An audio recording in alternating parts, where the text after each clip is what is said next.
we've got to make it clear, as I have, I am not raising taxes on middle-class families, period.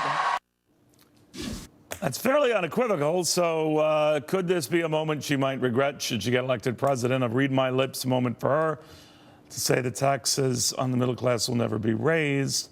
But she has a lot of things that she wants to pay for, and can just hiking taxes on the well-to-do do it. Let's go to Dave Maney, Deek Digital co-founder and CEO. We got Marcy Stetch here, Democratic strategist. Gina Loudon, conservative commentator. What do you think, Gina?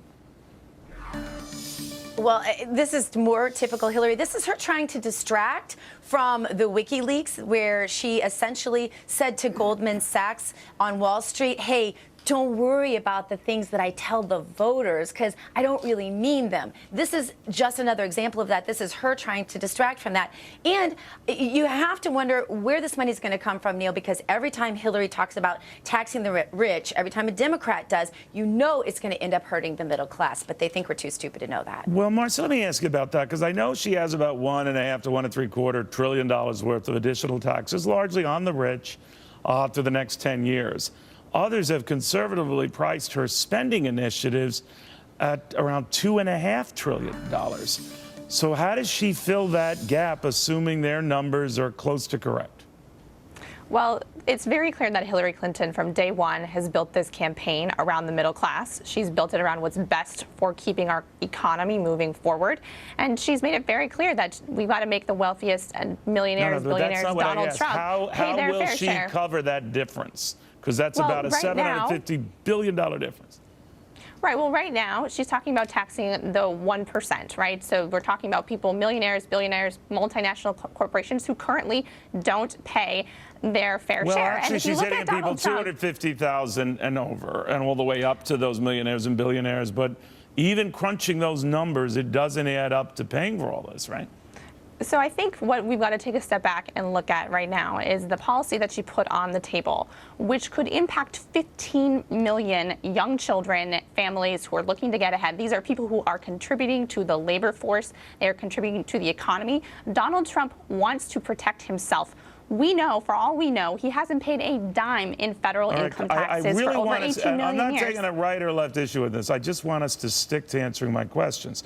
Dave, what I want to ask here, and you could argue with Donald Trump, too, that his math doesn't add up here. Are we being so loosey-goosey on this stuff that both candidates then are potentially preparing Americans for big surprises that will come back to haunt them? The numbers are just not there to add up. That's correct. We're screwed, Neil.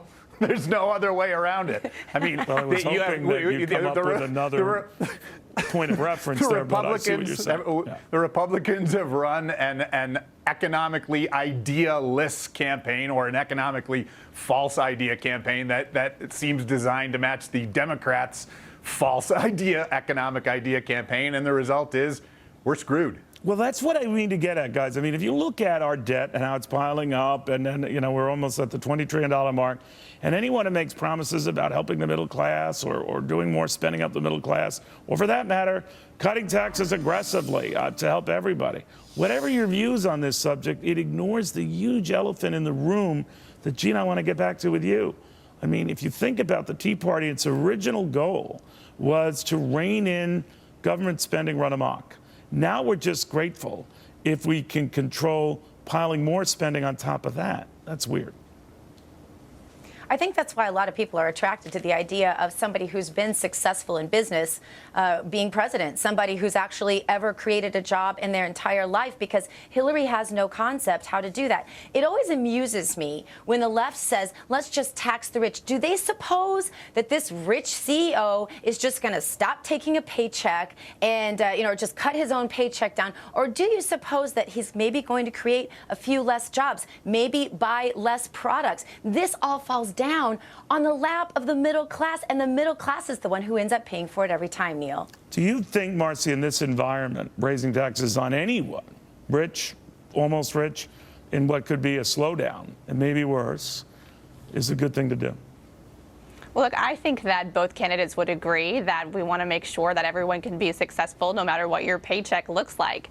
But right now, we're looking at a plan put forward by Donald Trump that would raise taxes on the middle class. This is a fundamental difference between Hillary Clinton and Donald Trump. Where is he raising taxes on the middle class? Through his every child care and maternity tax. plan that he put forward, it would raise taxes, it would roll back deductions, and it would cause an increase on taxes on 8 million middle-class families. You can look it up. I tell you right now, what Donald Trump has put forward is our plans for himself, for his rich buddies, and he wants to protect the top 1%. This is not about everyday Americans who are working hard, trying to make ends meet, working to make sure that their families, that their kids can have a bright future. That's what Hillary Clinton's entire life has been about, and that's what this is about, too. His surtaxes would zoom him, too, if he were president. But leaving that aside, Dave, again, we're talking past each other, and this debt is growing. And I can't imagine Wall Street, which has enjoyed the free ride with 0% interest rates, is thinking that's going to last forever, right? No, I don't think that's going to last forever. And frankly, you know, I travel around the country a lot on business, and I have found relatively few stupid Americans. But both parties treat Americans as if they're stupid. And that in effect anything goes, and that no serious discussion about about actually kind of getting underneath the hood and trying to deal with this massive deficit and debt that we have, and yet nobody talks about it. And there are maybe 15% of people, voters on either end of the tails of the distribution, who are snowed, and everyone else is looking at these two candidates and going, "Are you kidding me?" And that, Neil, is where we're at.